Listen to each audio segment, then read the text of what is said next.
문다희 씨 가족의 태국 이주를 도왔다는 의혹을 받고 있는 당시 중소벤처진흥공단 방콕 센터장 인터뷰가 공개가 됐습니다. 그 내용 알아봅니다. 최 기자. 예, 이 방콕 센터장이 당시에 이제 문다희 씨의 태국 거주집을 소개해줬다 이렇게 알려지고 있는데요. 이 A 씨가 언론과 인터뷰를 통해서 당시 회사에서 방콕에 살고자 하는 분이, 그러니까 방콕에 살고자 하는 사람이 있으니 집을 좀 알아봐달라 이렇게 얘기를 했는데, 당시에 이 살고자 하는 사람이 문재인 전 대통령의 딸인 문다혜 씨란 사실은 알려주지 않았다 이렇게 얘기를 했습니다. 그 당시가 2018년 5월쯤인데 본사 해외 조직을 관리하는 부서의 담당자가 처장님 지인이 방콕에서 살 곳을 찾고 있는데 부동산을 알아봐달라 이렇게 요청을 해서 방콕 현지에 있는 한인 부동산 업자 B 씨의 연락처를 본사에 본인이 전달하는 역할을 했다 이렇게 얘기를 했습니다. 그러면서 그때 집을 찾던 사람이 문다혜 씨라는 사실은 그 당시에는 전혀 몰랐고 최근에서야 논란이 되니까 알게 됐다 이렇게 얘기를 했는데요. 본인에게 이 부동산을 알아봐달라고 요청했던 본사 담당자도 그 당시에 이 처장님의 지인이라는 사람이 문다혜 씨라는 사실을 몰랐던 것 같다 이렇게 얘기를 했습니다. 다만 이제 이 부분이 논란이 되는 건 중소벤처기업진흥공단이, 그러니까 공기업 직원이 문다혜 씨 전직 대통령실 그 당시의 대통령 딸의 해외 거주 집을 알아봐준 의혹이 있다라는 거, 그러니까 공기업 직원이 여기에 동원된 정황이 있는 것 아니냐는 부분, 이제 그 부분을 좀 알아보려고 하는 것 같습니다. 네, 그런 부분이 이제 불법의 소지가 있다 이런 뜻인가요? 아니면 네. 부적절하다 그런 건가요? 부적절하다라고 일단은 보고 있는 것 같습니다. 네. 자, 일반 기업에서도요, 해외 지사에 어떤 직원이 발령이 나면은 대개 이제 현장에 그 가족이 함께 가면은 그 뿌리를 내릴 때까지 도와주는 사람들이 있습니다. 대개 이제 집을 마련하고 아이들 학교도 알아봐주고 전임자가 많이 도와주기도 하고 지사가 있으면 지사가 그 일을 거들기도 하는데, 이제 문다희 씨 같은 경우에는 이제 그런 경우하고는 전혀 달라서, 그렇다면은 그 태국에 이주를 갔을 때 도대체 그거를 자력으로 다 했는지, 누가 도움의 손길이 있었는지, 사실은 이러한 얘기들이 그동안 있었습니다. 이번에 이제 조선일보가 단독으로 집중 취재를 하면서 드러나고 있는 셈인데, 장인주 변호사님. 네. 그런데 중진공 중소벤처 그 진흥공단의 방콕 센터장. 그러니까 저희가 보면은 뭐 거기에는 이제 우리 공관도 있고요. 네. 또는 뭐 기업도 많이 있는데 하필이면 중진공이에요.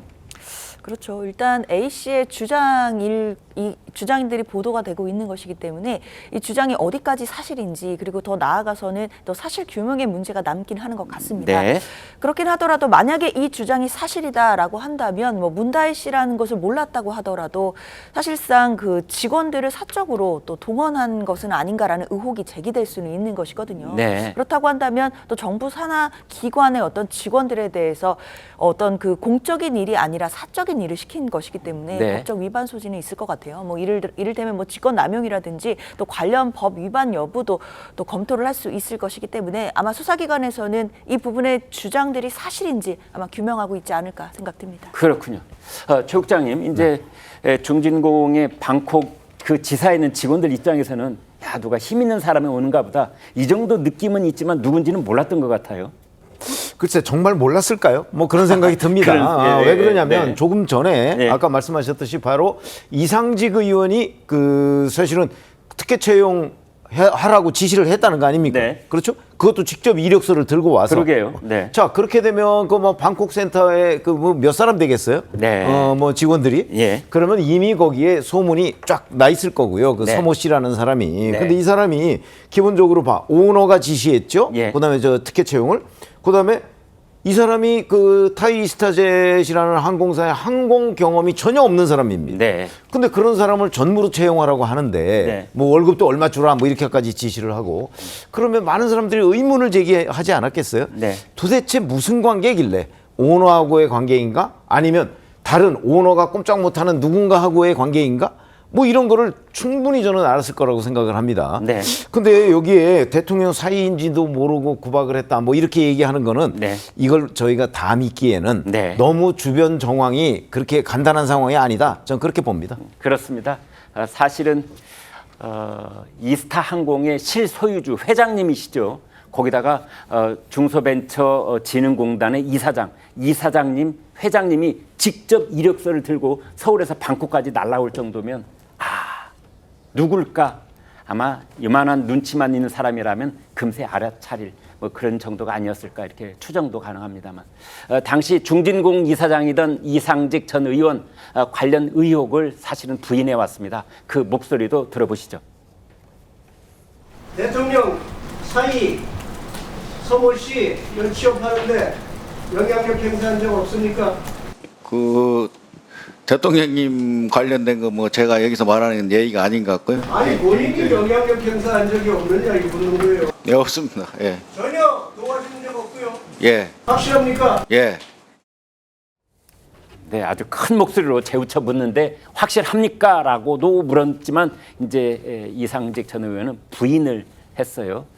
자, 성영은 의원께요. 그래서 결국은 이제 두 가지로 요약을 할 수가 있겠는데 대가성이 있느냐? 그 다음에 거기에 가령 뭐 총선에 나가는 공천을 준다든지 이사장직을 준다든지 이제 이걸 말하는 건데요. 그 다음에 여기에 청와대 구체적으로는 그 서모 씨의 장인이 문 전 대통령이 개입을 했느냐?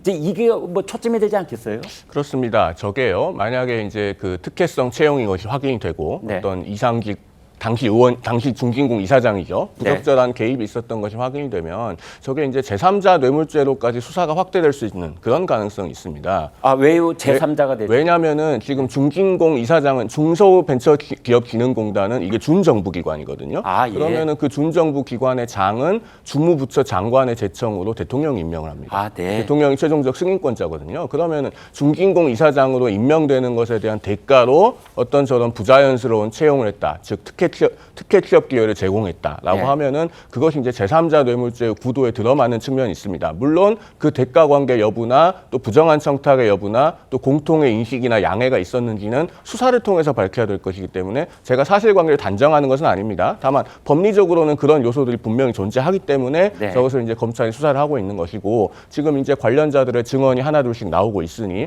검찰이 정말 성역 없이 철저하게 수사를 해야 되겠죠. 관련자 증언을 하는 사람이 이렇게 뒤늦게 나오는 이유는 뭡니까? 아무래도 이런 부분은 조금 전에 우리가 그 이상직 전 이사장, 전 의원이죠. 네. 국감 당시 영상도 봤습니다마는 문재인 정부 하에서는 네. 엄연히 이제 집권당이 민주당인데 저런 부분에 대해서 뭔가 솔직하게 말을 할 수 있는 사람이 얼마나 있었겠는가라는 생각이 듭니다. 네.